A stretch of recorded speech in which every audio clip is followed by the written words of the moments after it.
பிரியமான தேவனுடைய பிள்ளைகளே, ஒரு காலத்தில் தேவனுடைய பிள்ளைகள் என்று சொன்னால் அவர்கள் அன்புள்ளவர்களாக இருப்பாங்க.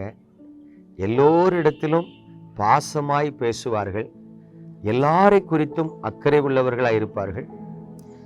அவர்கள் மற்றவர்களிடத்தில் பேசும் பொழுதே கனிவான வார்த்தையை பேசுவாங்க, பரிவான வார்த்தையை பேசுவாங்க. அதிர்ந்து கூட கோபமா பேச மாட்டாங்க. அதுதான் தேவ பிள்ளைகளின் அடையாளமாக இருந்தது. ஆனா இந்த நாட்கள்ல தேவனுடைய பிள்ளைகள் ஏன் என்னை போல ஊழியர்களை எடுத்துக்கொள்ளுங்களேன், அன்பான வார்த்தை பரிவான வார்த்தை பேசுகிறார்களான்னா சொல்ல முடியல. பேச தெரியலங்க, பேசுறதே இல்லைங்கிற நிலைமைக்கு நம்ம வந்துட்டோம். ஆனா நம்ம எல்லாரும் என்ன சொல்றோம், நான் ஆண்டவருடைய பிள்ளை அப்படின்னு சொல்லி நம்ம குறித்து நாம் சொல்லிக் கொள்கிறோம். இங்க வேதம் சொல்லுகிறத கவனித்து பாருங்க. நீதிமொழிகளின் புஸ்தகம் 10ஆம் அதிகாரம் 31ஆம் வசனம் சொல்லுகிறது, நீதிமானுடைய வாய் ஞானத்தை வெளிப்படுத்தும், மாறுபாடுள்ள நாவோ அறுப்புண்டு போ. பிரியமானவர்களே, நீதிமானுடைய வாய் ஞானத்தை வெளிப்படுத்துமா. 32வது வசனம் சொல்லுது, நீதிமான்களுடைய உதடுகள் பிரியமானவைகளை பேச அறியும். அப்ப கவனிங்க, நீதிமானுடைய வாயும் நீதிமானுடைய உதடுகளும் அது என்ன பண்ணுதுன்னா ஞானத்தை வெளிப்படுத்துகிறதாக, பிரியமானவைகளை பேசுகிறதாக இருக்கும் என்று வேதம் சொல்லுகிறது. கொஞ்சம் உங்களை ஆராய்ந்து பாருங்க.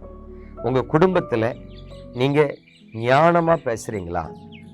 உங்க குடும்பத்துல பிரியமா பேசுறீங்களா? சில மனிதர்களுடைய வாழ்க்கையை நான் கவனித்து பார்த்துருக்கிறேன். வீட்டுக்குள்ள நல்லா அன்பா பாசமா பேசுவாங்க, ஆனா வெளியில பாத்தீங்கன்னா சல்லு புல்லுன்னு விழுவாங்க. சில மனிதர்கள் நேர் ஆப்போசிட்டா இருப்பான், வெளியே எல்லார்ட்டையும் அன்பா பேசுவான், ஆனா வீட்டுக்குள்ள பாத்தீங்கன்னா நாய் மாதிரி நிற்பான். இந்த மனிதர்களுடைய வாழ்க்கை இப்படி ஒரு மாறுபாடா இருக்கும். ஆனா வேதம் சொல்லுது, நீதிமான்கள் அவர்கள் ஞானமாய் பேசுவார்கள், பிரியமாய் பேசுவார்கள். எனக்கு அன்பான தேவனுடைய பிள்ளைகளே, நம்ம எல்லாரும் சொல்றோம், நான் கர்த்தரை தேடுறேன், அதிகாலமே எழும்பி ஜெபிக்கிறேன், நான் 2 மணி நேரம் ஜெபிக்கிறேன், நான் நல்லா வேதத்தை அறிந்திருக்கிறேன், எல்லாம் ஓகே, நான் அதெல்லாம் குறை சொல்லலை, இல்லைன்னு சொல்லி மறுக்கலை.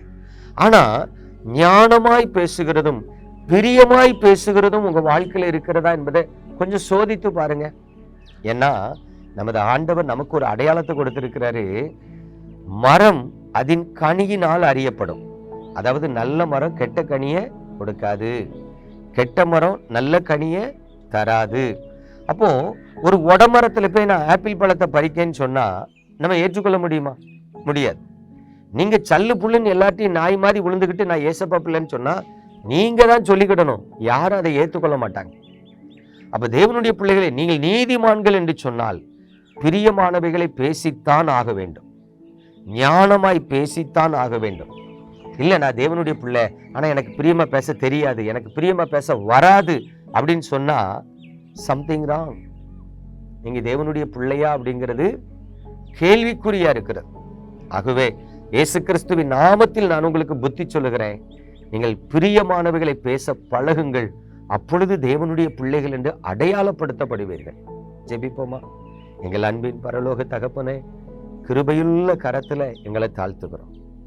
இதோ உமக்கு முன்பு நிற்கிற நாங்கள் பலவீனர்களும் குறைவுள்ளவர்களுமாய் இருக்கிறோம்.